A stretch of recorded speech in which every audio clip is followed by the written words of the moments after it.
పోలీసులు కొట్టిన దెబ్బలా లేకపోతే ఏంది నాయన?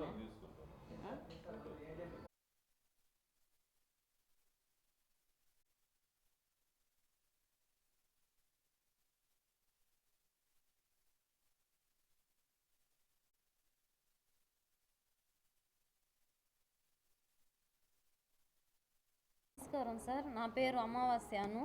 హరీష్ అనే అబ్బాయి మా భర్త. వాళ్ళకి మొలకలపూడి అనే గ్రామంలో కొద్దిగా గొడవలు జరిగితే అంతకుముందు మా ఆయన కొట్టున్నాడు ఆ అబ్బాయి.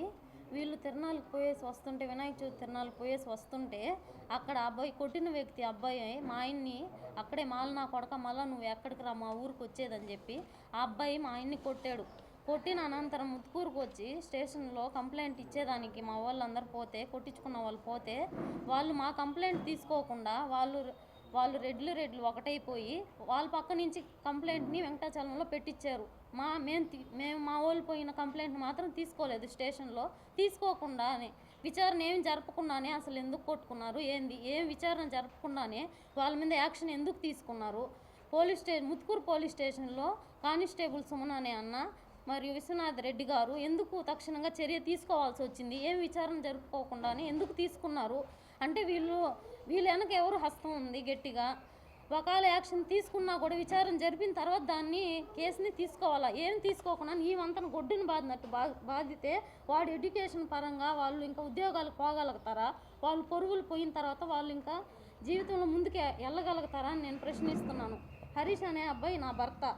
ఇప్పుడు వాళ్ళకి ఏం కేసు చిక్కలేదని చెప్పేసి వృద్ధా కొట్టేసాం కదా మనం యాడ ఇరుక్కుంటాం అని చెప్పేసి వాళ్ళు ఏం పెట్టారంటే, ఇప్పుడు ఆ అమ్మాయికి తన భర్తకి అదే అమ్మాయికి మా ఆయనకు ఉందని చెప్పి తప్పుడు ప్రచారంగా దీన్ని ముందుకు తీసుకొచ్చారు. దానికి నేను చెప్తున్నా, అబ్బాయికి మా ఆయనకు ఉందని చెప్పి కానీ వాళ్ళు నిరూపించగలిగితే నేను ఈ కేసుని వదిలేస్తా. అంటే నేనే పెడతా కేసు. వాళ్ళిద్దరు కాల్ హిస్టరీ ఇద్దరు తీసి పెట్టండి. పెట్టిన తర్వాత విచారణ మొత్తం జరిపిన తర్వాత వాళ్ళిద్దరికి ఉందని చెప్తే వెంకటాచలంలో మొత్తం తీర్పు ఏం జరగకుండానే అసలు ఎఫ్ఐఆర్ ఎలా ఫైల్ చేస్తారు? ఏం జరగకముందే కేసు వాళ్ళు పెట్టకముందే వీళ్ళే పెట్టేసి ఎవరు ఆ ఊరు రెడ్లు అందరూ ఒకటైపోయి అబ్బాయి తరపు నుంచి వచ్చి ఆ అబ్బాయి చేతే కంప్లైంట్ పెట్టించారు. ఎందుకు? మేమంటే మాలోళ్ళు వీళ్ళకి ఎవరు రారు అని చెప్పేసి ఆ అబ్బాయి తరపున వాళ్ళు ఒడ్డోళ్ళు. అంటే మాలోళ్ళు అంటే అంత చీపా?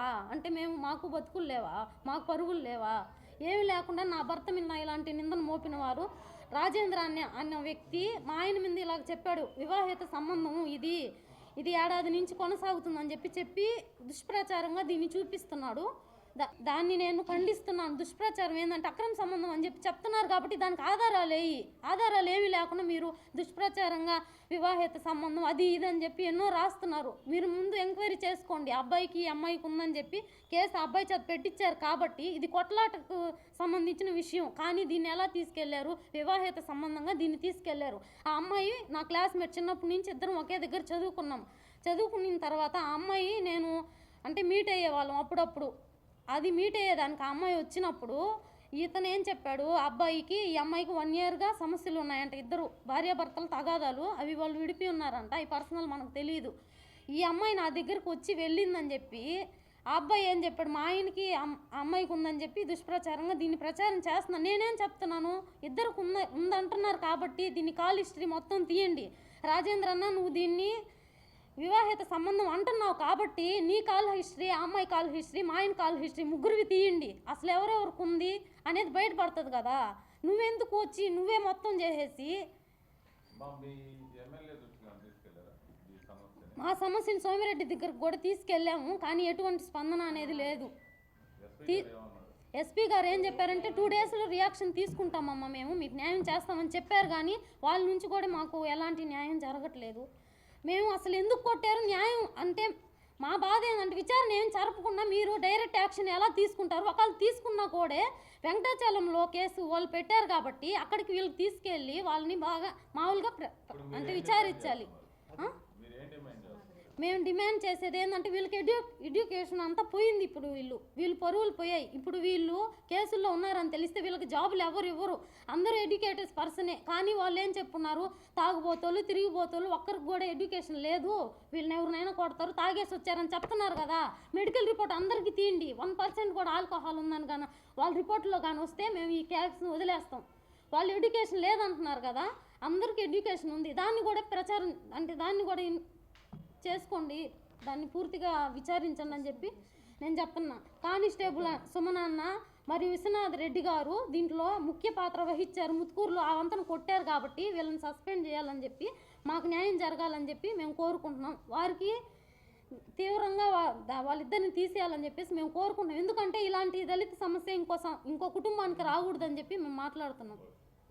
పేరు శారద, ముత్తుకూరు, బీసీ కాలనీ. మా పిల్లలు ఏదో పాత గొడవలు పిల్లలకి మొలకలపూడిలో గొడవలు అయినాయి. ఆ గొడవలు అయిన తర్వాత వెంకటాచలం పరిధి కాకపోయినా ముత్తుకూరు స్టేషన్కి వెళ్ళి మా పిల్లల కంప్లైంట్ నాటికి ముత్తుకూరు స్టేషన్కి వెళ్ళారు. వెళ్ళిన తర్వాత కంప్లైంట్ రాయని మా బంధువుల అబ్బాయిని తీసుకెళ్ళి అబ్బాయి కంప్లైంట్ రాయటి బయటకు ఇప్పుడు కంప్లైంట్ రాసిన వాడిని కూడా ఎత్తి లోపలేసాడు విశ్వనాథ్ రెడ్డి గారు, సుమన్ కానిస్టేబుల్ ఇద్దరు కలిసి కంప్లైంట్ ఈయన వాళ్ళని తీసుకెళ్ళి లోపలేసి వాళ్ళు ఎలా కొట్టారంటే ఎంత దారుణంగా కొట్టారు. అసలు కొట్టినట్టు లేదు, కత్తితో పొడిచినట్టుగా ఉంది. అదే మేము దళితులు అని, మేము ఎస్సీ క్యాస్ట్కి చెందిన వాళ్ళమని మాకు ఎక్కడా న్యాయం జరగట్లేదు. రెడ్లు కాంప్రమైజ్ అయిపోయేసి మేము ఎస్సీలకు సంబంధించిన వాళ్ళు మమ్మల్ని చులకనగా చూస్తున్నారు. న్యాయం జరగాలని పోలీస్ స్టేషన్లో మాకు న్యాయం జరగకపోతే మేము ఎక్కడికి వెళ్ళాలి? మేము ఎవరిని అడగాలి? మా పిల్లల్ని కొట్టేదానికైనా ఆ సైడ్ వాళ్ళని లోపల వేయలేదు కదా, ఈ సైడ్ వాళ్ళని ఎందుకు వేసారు? విశ్వనాథ్ రెడ్డికి సంబంధం లేదు, ముత్తుకూరు స్టేషన్కి సంబంధమే లేదు. వెంకటాచలం మండలంలోకి గొడవ జరిగితే వెంకటాచలం మండలంలో లోపల వేసుకోవాలి కానీ ముత్తుకూరు స్టేషన్లో ఎందుకు? మరెన్నో వీడియోల కోసం మా ఛానల్ను సబ్స్క్రైబ్ చేసుకొని పక్కనే ఉన్న బెల్ ఐకాన్ని యాక్టివేట్ చేసుకోండి.